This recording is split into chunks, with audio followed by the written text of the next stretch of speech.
Hey guys, so we need to advocate on behalf of our patients. I just did a house call for a young lady who's basically the best chiropractic patient you can have. She has been getting adjusted for a long time. She understands the principle. She's 28, 29 years old. Got adjusted since, let's say, 24, 23 years old. She doesn't miss appointments. She always is on time. She understands subluxation.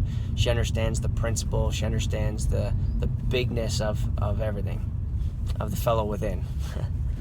And she went to the hospital this week because she was having a baby. And she was quote unquote overdue. Now, she knows that her ovulatory patterns are not typical. So she really thought from the beginning that they had the wrong due date. So first off, I think it should be called a due month. But they gave her a due date of the 26th of April. It is now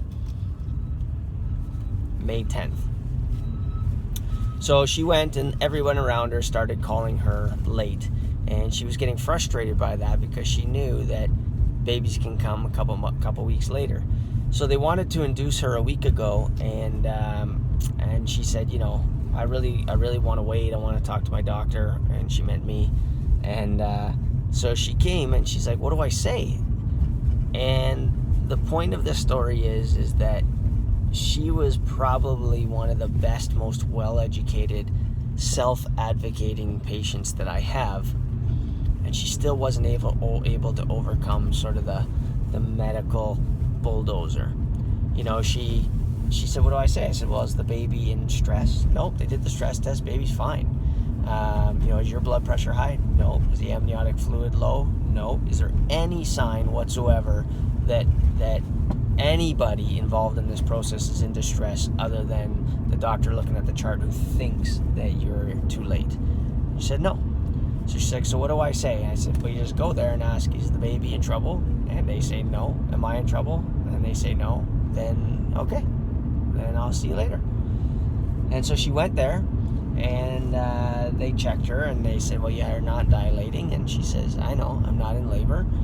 And they said, "Well, now it's 2 weeks plus a day, and things haven't progressed." She said, just as we talked about, she says, Did the baby, is the baby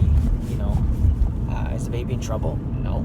"Is my heart rate too high? Is my heart rate too low? Is my blood pressure high? Is there lower amniotic fluid?" "No, but you haven't changed in 3 weeks since we checked you, and we're not comfortable with that. So we're going to induce." And so they said that the reason for induction was because she hadn't gone into labor in 3 weeks. She hadn't changed in 3 weeks. So, what follows, right? As soon as they start to use the induction, there are no regular breaks between contractions. They turn it right up, and so typically the mom can't take it.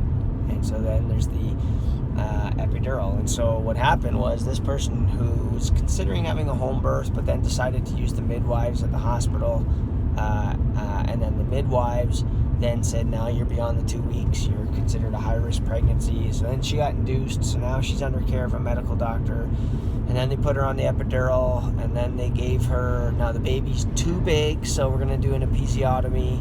And so this poor girl who goes in with every reason to have a healthy birth, and I forgot, and a vacuum extraction. So now I just come from the house call, and I spent 20 minutes adjusting the skull of this baby. 20 minutes. I've never adjusted a baby's skull for 20 minutes. It wouldn't change. It was so stubborn, it wouldn't correct.